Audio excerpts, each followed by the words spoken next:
Good morning all of student. Numericals हम discuss करते हैं, जिसमें सबसे पहले अपन एग्जांपल्स की बात करेंगे। फर्स्ट एग्जांपल देखो, हमारे पास किसी भी सरफेस से जो फ्लो होने वाला चार्ज है, गुजरने वाला जो आवेश है, उसकी वैल्यू दे रखी है Q इज इक्वल टू, ये दे रखा 4t³ plus 5t plus 6 coulomb. ये मेरे पास चार्ज दे रखा है। हमसे पूछा है t is equal to 1 second पर, t is equal to 1 second पर मुझे क्या करना है, इंस्टेनियस ताक्षणिक धारा का मान ज्ञात करना है। तो एक चीज़ बताओ, ताक्षणिक धारा I इज इक्वल टू क्या फार्मूला होता है हमारे पास, dq dt, ये फार्मूला होता है। I is equal to d dt। सबसे पहले इंस्टेनियस करंट निकाल रहे हैं अपन। ये हो गया 4t³ प्लस 5t और प्लस बोलो कितना 6। डिफ्रेंशिएशन करना है अपकलन। 4 हमारे पास कांस्टेंट है, बाहर निकाल दो। t³ का करोगे कितना हो जाएगा 3t²। 5 अपने पास बाहर, t का t के रेस्पेक्ट में 1 और 6 कांस्टेंट है, कितना हो जाएगा 0 हो जाएगा। तो अपन लिख सकते हैं इसको 12t² प्लस 5, ये मेरे पास करंट I की वैल्यू हो जाएगी। क्लियर है। मुझे कितने सेकंड पर निकालना है, t is equal to 1 second पर फाइंड आउट करना है। तो I इज इक्वल टू ये हो गया 12, 1 का स्क्वायर प्लस 5, तो I इज इक्वल टू मेरे पास हो जाएगा 12 प्लस 5, टोटल कितना एम्पियर हो जाएगा 17 एम्पियर। 17 एम्पियर मेरे पास करंट फ्लो होगा, 17 एम्पियर का करंट। क्लियर है बच्चों। अगला क्वेश्चन देखते हैं। मेरे पास एक क्रॉस सेक्शनल एरिया दे रखा है तांबे के तार का। अनुप्रस्थ काट क्षेत्रफल 1 × 10⁻⁻⁷। तो मैं इसको 10⁻⁻⁷ ही लिख देता हूँ मीटर स्क्वायर। ठीक है।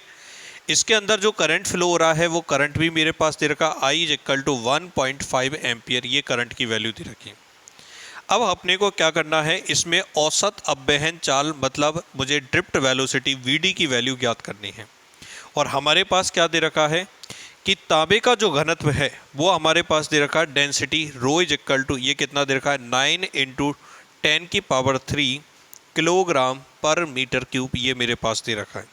और इसका अपने पास परमाणुीय द्रव्यमान मतलब परमाणु का जो द्रव्यमान दे रखा है एटॉमिक मास, वो मेरे पास दे रखा है 63.5, ये मेरे पास एटॉमिक मास दे रखा है 63.5।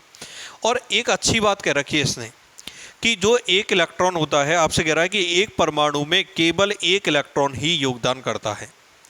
एक परमाणु से केवल एक ही इलेक्ट्रॉन, जैसे एक परमाणु में अपन कॉपर की बात करें तो हमारे पास जितने भी इलेक्ट्रॉन्स हैं उनमें से केवल एक ही इलेक्ट्रॉन योगदान करेगा। तो अपन क्या करते हैं, नंबर ऑफ एटम्स निकाल दो, जितने परमाणुओं की संख्या होगी उतने ही इलेक्ट्रॉनों की संख्या होगी। ठीक है ना। जितने परमाणुओं की संख्या उतने ही इलेक्ट्रॉनों की संख्या, जो कि करंट फ्लो करने में अपने को योगदान करेंगे। ठीक है ना। तो अपन क्या करें, सबसे पहले फार्मूला लगाते हैं। We know that I is equal to NaEBD, ये फार्मूला होता है या नहीं। I मेरे पास गिवन है, A मेरे पास गिवन है, E की वैल्यू अपन जानते हैं।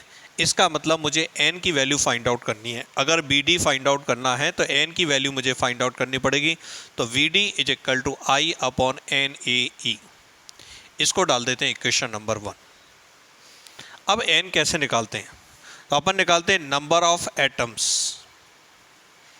नंबर ऑफ एटम्स परमाणुओं की संख्या, और वही क्या होंगे number of electrons. Number of electrons कैसे निकालेंगे, number of electrons, number of atoms यदि मास स्मॉल m माने तो small m/ma into Avogadro number Na। पढ़ा है ना ये फॉर्मूला। तो number of atoms N is equal to कैसे निकालते हैं, मास अपॉन एटॉमिक मास या molecular mass into Avogadro number. ये तो हो जाएंगे number of moles, Avogadro number से मल्टीप्लाई कर दिया, ये नंबर ऑफ एटम्स हो गए। लेकिन मुझे तो ये स्मॉल n क्या है, एकांक आयतन में उपस्थित इलेक्ट्रॉनों की संख्या। नंबर ऑफ इलेक्ट्रॉन्स इन पर unit volume, number of electrons in पर यूनिट वॉल्यूम, ये कैपिटल N मुझे फाइंड आउट करना है। तो ये कैसे फाइंड आउट करेंगे, अपन कहें number of electrons per unit volume, per unit volume एकांक आयतन में उपस्थित मुक्त इलेक्ट्रॉनों की संख्या। तो small n is equal to, इसको लिख देता हूँ N/B। तो small n is equal to, देखो n की जगह लिख देता हूँ स्मॉल m/ma इंटू Na, और ये अपॉन बोलो क्या हो गया V। तो m upon v mass upon volume, द्रव्यमान बटे आयतन क्या होता है, घनत्व। n इज इक्वल टू, इसको लिख देता हूँ रो एन ए इन अपॉन बोलो क्या एम ए। इट मीन्स इस n की वैल्यू यहाँ पुट कर दो समीकरण 1 से। From equation 1 v d is equal to, ये हो गया I अपॉन वैल्यू पुट करो रो एन ए, एम ए कहाँ चला गया बताओ, ऊपर, और ये हो गया A इंटू ई, ठीक है ना, A into E. Value put करो I इज इक्वल टू, आई की वैल्यू पुट की बताओ कितनी, 1.5। ये हो गया एटॉमिक मास, Ma की वैल्यू, Ma की वैल्यू हो गई 63.5, 63.5, लेकिन ये ग्राम में होती है, ग्राम पर मोल होता है, इसको किलोग्राम में चेंज कर दिया 10⁻³ रो की वैल्यू मेरे पास दे रखी है 9 into 10⁻³ 9 into 10⁻³ Avogadro number we know that 6.023 into 10⁻23 into A की वैल्यू मेरे पास गिवन है 10⁻⁻7 और चार्ज ऑफ इलेक्ट्रॉन 1.6 इंटू 10⁻⁻19, ठीक है ना। इस कैलकुलेशन को हम सॉल्व करेंगे तो बी डी की वैल्यू मेरे पास आएगी 1.1 इंटू 10⁻³ मीटर पर सेकंड। आप चेक कर सकते हो, मैंने कहा था लगभग 10⁻⁻4 मीटर पर सेकंड हमारे पास ड्रिफ्ट वेलोसिटी होती है, और जिसकी वैल्यू बहुत कम होती है और फिर भी अपन एम्पियर लेवल का करंट प्राप्त करते हैं। उसका रीज़न मैंने बताया था, एन की जो वैल्यू होती है वो हमारे पास क्या होती है, ज़्यादा होती है। आप यहाँ पे भी एन की वैल्यू निकालोगे, जब इसको अगर अपन फाइनली सॉल्व करते हैं तो 10⁻28 या 29 के करीब हमारे पास आएगा। देखो आंसर आ रहा है 8.5 इंटू 10⁻28। क्लियर है। अगला देखो क्वेश्चन नंबर 3। देखो हाइड्रोजन एटम दे रखा है, उसमें इलेक्ट्रॉन जो दे रखा है उसकी ऑर्बिटल की रेडियस दे रखी है small r is equal to 5.3 into 10⁻11 metre. आगे क्या दे रखा है, उसकी चाल दे रखी है 2.2 इंटू 10⁻6 मीटर पर सेकेंड। ये मेरे पास चाल दे रखी है। हमसे कह रहा औसत विद्युत धारा का मान ज्ञात कीजिए, ठीक है, एवरेज निकालते हैं। तो I इज इक्वल टू हमारे पास होता है Q upon T, Q upon T, ठीक है। Q की वैल्यू हो गई charge of electron small e के बराबर। Q की वैल्यू तो इलेक्ट्रॉन चक्कर लगा रहा है, इलेक्ट्रॉन। तो एक चीज़ बताओ, जब इलेक्ट्रॉन ऐसे ऑर्बिटल में चारों तरफ चक्कर लगा रहा है तो एक चक्कर में जो टोटल टाइम लगता है उसे अपन बोलते हैं टाइम पीरियड, आवर्तकाल, कैपिटल T बोल देते हैं। तो अपन ये कहें चाल speed is equal to distance upon time 2πr upon टी, so we can write T is equal to 2πr upon v। लिख सकते हैं ना अपन, capital T is equal to 2πr upon v। Value put करेंगे अपन कैपिटल T की 2πr upon v। Value put कर दो, करंट निकल जाएगा। I इज इक्वल टू बोलो 1.6 इंटू 10⁻19। स्पीड मेरे पास दे रखी है 2.2 इंटू 10⁻6 अपॉन 2π, और स्मॉल r मेरे पास दे रखा है 5.3 इंटू 10⁻11। अपन इसको सॉल्व करेंगे तो सॉल्व करने पर ये वैल्यू मेरे पास आएगी 1.06 इंटू 10⁻³ एम्पियर, और 10⁻³ को चाहें तो अपन क्या लिख सकते हैं, मिली एम्पियर। क्लियर है बच्चों, कोई प्रॉब्लम यहाँ तक? तो ये अपने पास 3 क्वेश्चंस होते हैं। नेक्स्ट क्वेश्चन देखते हैं। नेक्स्ट क्वेश्चन नंबर 4 अपने पास एक कोई मेटल का हमारे पास वायर दे रखा है, उसकी लेंथ दे रखी है small l, cross sectional area दे रखा है a वर्ग मीटर। अब हम उसको खींचते हैं, मतलब इस तरीके से खींचा जाता है, और खींचकर उसकी लेंथ को अपन डबल कर देते हैं। तो हमसे पूछा इसके प्रतिरोध में कितने प्रतिशत वृद्धि हो जाएगी। मतलब पहले हमारे पास L1 is equal to L और L2 इज इक्वल टू मेरे पास A1 is equal to capital A, इसका क्रॉस सेक्शनल एरिया दे रखा है। अब हमसे कह रहा है खींचने पर, आफ्टर स्ट्रेचिंग, खींचने पर मैं इसकी लेंथ को डबल कर देता हूँ 2L। तो पहली चीज़ तो इसके क्रॉस सेक्शनल एरिया A2 पर क्या इफेक्ट पड़ेगा वो फाइंड आउट करते हैं। एक बात का ध्यान रखना, हमेशा कोई भी शेप हमारे पास दे रखी है उस शेप का वॉल्यूम कभी भी चेंज नहीं होता है। मतलब स्ट्रेसिंग से पहले और स्ट्रेसिंग के बाद दोनों कंडीशन में हमारे पास क्या होगा, इसका दोनों में सेम रहेगा तो V1 is equal to V2, volume change same रहेगा। तो L इंटू ए कह सकता हूँ, इसको कह सकता हूँ 2L इंटू A2। तो यहाँ L से L कैंसिल आउट हो गया, तो A2 इज इक्वल टू मेरे पास निकल के आ गया A/2। ये तो क्रॉस सेक्शनल एरिया का फर्क पड़ा। अब कंडीशन नंबर 1 में रेजिस्टेंस निकालूं तो R1 इज इक्वल टू, ऐसे तो बोलूँगा R1 is equal to rho L1 upon A1। तो रो L1 की वैल्यू A, A1 की वैल्यू A, इक्वेशन नंबर 1। और यहाँ से R2 की वैल्यू निकालूंगा, R2 इज इक्वल टू ऐसे लिख सकता हूँ रो L2 अपॉन A2। तो बोलो रो की वैल्यू एज इट इज, रो क्यों, तांबे का कॉपर का वायर दे रखा है, खींचने पर वो कॉपर का ही रहेगा, ऐसा थोड़ा ना कि फेरम में चेंज हो जाएगा, इसलिए रेजिस्टिविटी मटेरियल की रहती है, प्रतिरोधकता तो वो तो चेंज होगा नहीं। L2 की वैल्यू हो गई 2L, A2 की वैल्यू हो गई अपने पास A/2। तो इसको ऊपर लेके जाएंगे तो ये हो गया 4 रो L अपॉन A, इसको लिख सकते हैं अपन 4R1, इक्वेशन नंबर 2। तो प्रतिशत परिवर्तन पूछ रहा है, प्रतिशत परिवर्तन, परसेंटेज चेंजेस, तो अपन बोलेंगे delta R upon R into 100%। Clear है ना। तो पहले कितना था R1, अब कितना हो गया 4R1, तो अपन लिखेंगे 4R1 माइनस R1, पहले कितना था R1 इंटू 100%। तो ये हो गया 3R1 upon R1 into 100%। R1 से R1 हमारे पास कैंसिल आउट हो गया, आंसर हमारे पास कितना आ गया बोलो 300%। मतलब 300% का हमारे पास क्या हो जाएगा, चेंज हो जाएगा। बच्चों एक क्वेश्चन इसमें ऐसे भी पूछा जाता है, देखो एक तो ये कह रहा है खींचकर, अगर मैं आपसे ऐसे ही कह देता हूँ वायर को मैंने डबल ले लिया, इसकी लेंथ को डबल ले लिया, एक तो खींचकर डबल कर दिया और एक वायर की लेंथ को ही मैंने डबल ले लिया, तो उस कंडीशन में काम करेगा R प्रोपोर्शनल टू L।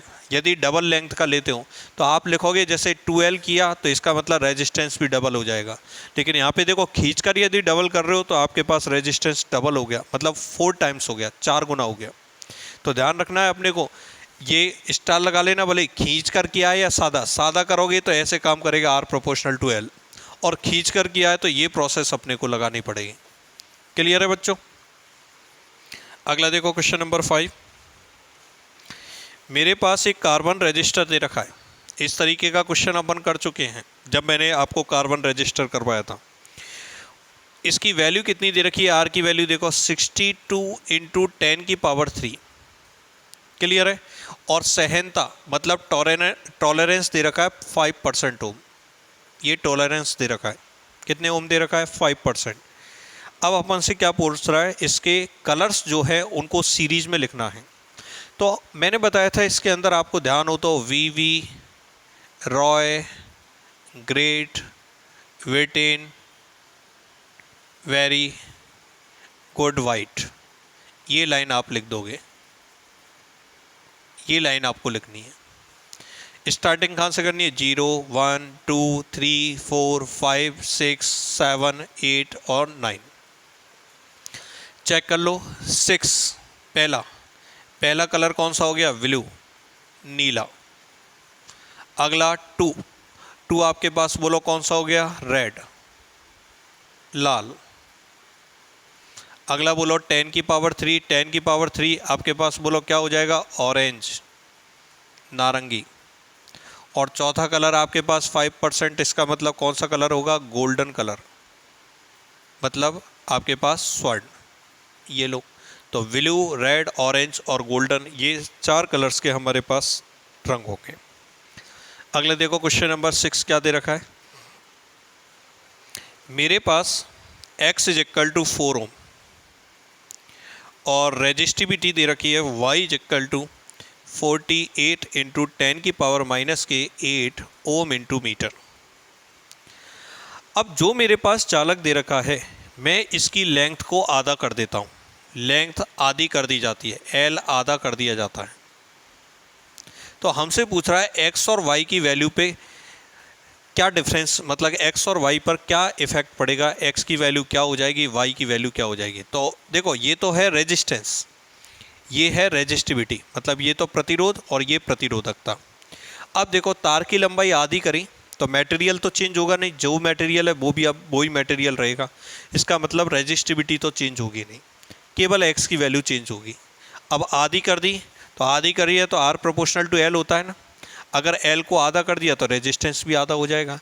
तो देखो X की नई वैल्यू तो बोलो कितनी आ जाएगी, 2 ओम। और अपन लिखेंगे रेजिस्टिविटी पर कोई इफेक्ट नहीं पड़ेगा क्योंकि पदार्थ अपने पास चेंज नहीं हो रहा, ओम इंटू मीटर ही रहेगा। बुक में आंसर गलत दे रखा है, इसको 24 लिख रखा है, सही कर लेना।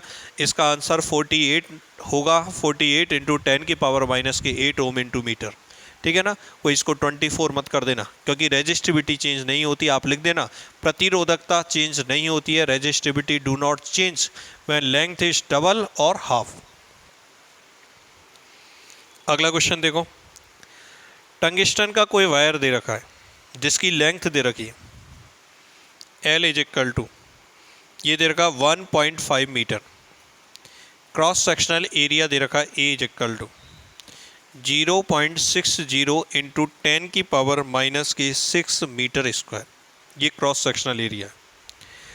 इसके सिरों पर अपन क्या करते हैं, 0.90 वोल्ट का मैं पोटेंशियल डिफरेंस लगा देता हूँ।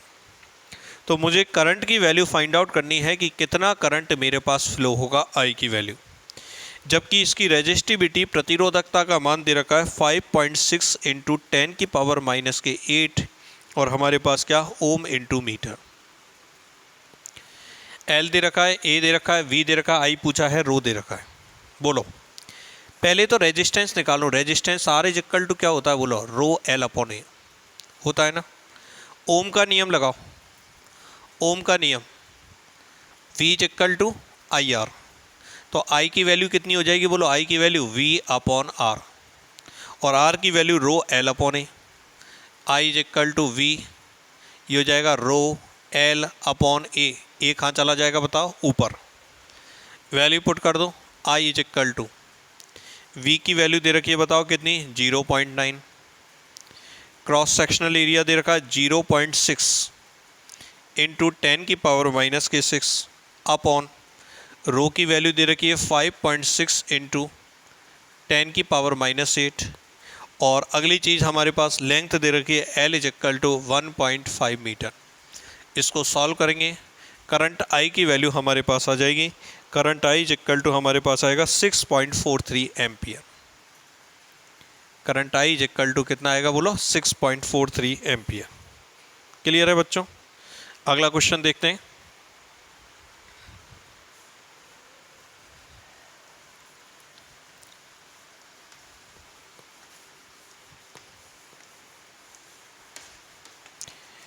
नेक्स्ट क्वेश्चन के अंदर हमारे पास प्लेटिनम प्रतिरोध तापमापी हैं, मतलब प्रतिरोध या रेजिस्टेंस मेजर करने के लिए हम प्लेटिनम का यूज़ करते हैं, मतलब कंडक्टर का यूज़ करते हैं।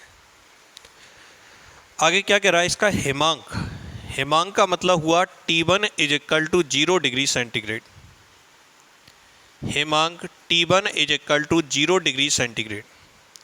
इस पर मेरे पास resistance R0 is equal to, या मैं T0 भी लिख देता हूँ इसको, ये दे रखा है मेरे पास 5 ओम। और भाप बिंदु, वेपर पॉइंट जो दे रखा है, वेपर पॉइंट मेरे पास दे रखा है, ये दे रखा है 100 डिग्री सेंटीग्रेड और 100 डिग्री सेंटीग्रेड पर R100 इज इक्वल टू, ये मेरे पास बताओ कितना दे रखा है, 5.23 ओम। एक तो ये दे रखा है। आगे कह रहा है किस टेम्परेचर पर, किस टेम्परेचर पर, इसको T1 मान लो, इसको T2 मान लेते हैं, किस टेम्परेचर पर हमारे पास रेजिस्टेंस RT, ये कितना हो जाए हमारे पास रेजिस्टेंस 5.795 ओम हो जाए, ये टेम्परेचर मेरे पास पूछा है। ठीक है, देखो 0 डिग्री सेंटीग्रेड पर तो दे रखा है 5 ओम, 100 डिग्री सेंटीग्रेड पर R100 और T2 इस पर हमें ये 5.795। क्लियर है। अब अगर अल्फ़ा दे रखा होता तब तो मैं सीधा इस वाले और इस वाले को लगा के सीधा हमारे पास T2 की वैल्यू निकल जाती, लेकिन अल्फ़ा नहीं दे रखा। तो सबसे पहले तो इन दोनों के लिए रिलेशन लगा रहा हूँ, इस वाले रिलेशन के लिए कैसे लिखेंगे, देखो R2 इज इक्वल टू ऐसे तो होता है R1, ठीक है, और 1 plus alpha T2 minus T1, ये हमारे पास फॉर्मूला होता है। मैं ऐसे भी लिख सकता हूँ इसको, R2 is equal to R1, ठीक है, plus R1 alpha T2 minus T1, चाहूँ तो मैं इसको ऐसे भी लिख सकता हूँ, R2 minus R1 is equal to R1 alpha T2 minus T1, equation number 1। सबसे पहले इन दोनों के लिए लगा रहे हैं, तो क्या लिखोगे बोलो, R100 minus R0 is equal to R0 alpha 100 minus 0। तो R100 minus R0 is equal to R0 alpha 100, equation number 2। Again दोबारा लगाते हैं अपन इस इक्वेशन को। अब किस किस के बीच में लगा रहे हैं, इसके और इसके बीच में। तो क्या लिखेंगे, RT minus R0, RT minus R0 is equal to R0 alpha, और ये हो जाएगा T2 माइनस 0, T2 माइनस 0। तो RT minus R0 is equal to R0 alpha T2, equation number 2, equation number 3। और इक्वेशन 3 और 2 को डिवाइड कर दो, डिवाइड इक्वेशन 3 बाई इक्वेशन 2। अगर डिवाइड करें तो देखना, RT minus R0 upon R100 minus R0 is equal to R0 alpha T2 upon R0 alpha, और ये 100। R0 alpha cancel out, T2 की वैल्यू निकालोगे, T2 is equal to RT minus R0 upon R100 minus R0 into 100। ये लो, RT minus R0 upon R100 minus R0, और इस 100 को multiply कर दोगे इंटू 100। वैल्यू पुट करो, RT की वैल्यू पुट की 5.795 माइनस R0 की वैल्यू 5 अपॉन, ये हो गया 5.23 माइनस 5 इंटू, और अपने पास कितना हो गया बोलो, 100 से मल्टीप्लाई करना 100, तो ये बचा 0.795, तो 79.5 डिवाइडेड बाई 0.23, डिवाइडेड बाई 0.23। इससे डिवाइड करेंगे, डिवाइड करने पर ये जो हमारे पास आंसर आएगा, ये आएगा 345.65, 345.65 डिग्री सेंटीग्रेड। क्लियर है? अच्छा क्वेश्चन है, स्टार लगा लो इस क्वेश्चन नंबर 8 पर। यदि इस तरीके का क्वेश्चंस हमारे पास आते हैं जिसमें हमें अल्फ़ा गिवन नहीं है, तो अल्फ़ा गिवन नहीं है तो अल्फ़ा को डिलीट करना पड़ेगा, और अल्फ़ा को डिलीट करने के लिए हमने 2 बार इक्वेशन बना के डिवाइड कर दिया। ठीक है, अगला देखो क्वेश्चन नंबर 9। क्वेश्चन नंबर 9 में कह रहा है एक प्लैटिनम प्रतिरोध तापमापी है। ठीक है, प्लैटिनम वही मेटल दे रखा है। हम क्या कर रहे हैं, इससे ताप का मान, टेम्परेचर फाइंड आउट करना चाह रहे हैं, और कह रहा है कि 20 डिग्री सेंटीग्रेड पर T1 is equal to 20 degree centigrade पर resistance R1 is equal to 50 ohm दे रखा है। ठीक है, आगे देखो क्या कह रहा है, जब तापमापी को हम एक पात्र में रखते हैं तो इसका प्रतिरोध मान बढ़कर R2, मतलब टेम्परेचर इंक्रीज हुआ तो इसका टेम्परेचर बढ़कर 80 ओम हो जाता है। ठीक है, हमें ये टेम्परेचर फाइंड आउट करना है, T2 की वैल्यू फाइंड आउट करनी है। ठीक है, और गलन बिंदु का मतलब हमारे पास होता है मेल्टिंग पॉइंट, मतलब मेल्टिंग पॉइंट इस T2 की वैल्यू फाइंड आउट करनी है, जबकि अल्फ़ा मेरे पास दे रखा, alpha is equal to 3.8 into 10 की पावर माइनस के 3 डिग्री सेंटीग्रेड इनवर्स, 3.8 इंटू 10 की पावर माइनस के 3 डिग्री सेंटीग्रेड इनवर्स। कैसे निकालोगे, सिंपल सा है, ये तो फार्मूला लगाओ सीधा, R2 is equal to R1 1 plus alpha T2 minus T1। सीधा फार्मूला लगाएंगे, R2 is equal to R1 1 plus alpha T2 minus T1, multiply कर दो, ऐसे लिख सकते हो R2 is equal to R1 plus R1 alpha T2 minus T1। इसको लिख दोगे R2 माइनस R1, R1 को नीचे लेके आ जाओ, अल्फ़ा को नीचे लेके आ जाओ, इसको लिख दोगे T2 माइनस T1। तो लिखो T2 माइनस T1 की जगह 20, R2 की जगह 80 माइनस 50 अपॉन R1 की वैल्यू कितनी 50 इंटू 3.8 इंटू 10 की पावर माइनस के 3, T2 माइनस 20। ये कितना बचा बोलो 30, ये कितना हो गया 50 इंटू 3.8 और 10 की पावर 3 को कहाँ ले जाओ, ऊपर ले जाओ। इसको सॉल्व करेंगे, ये आएगा 157.9 डिग्री सेंटीग्रेड, T2 माइनस 20 और 20 को उधर लेके जाओगे तो T2 is equal to 177.9 degree centigrade, 177.9 degree centigrade. Clear है बच्चों? यहाँ तक कोई प्रॉब्लम हो तो बोलो। रिमेनिंग क्वेश्चंस नेक्स्ट क्लास में करेंगे। Thank you.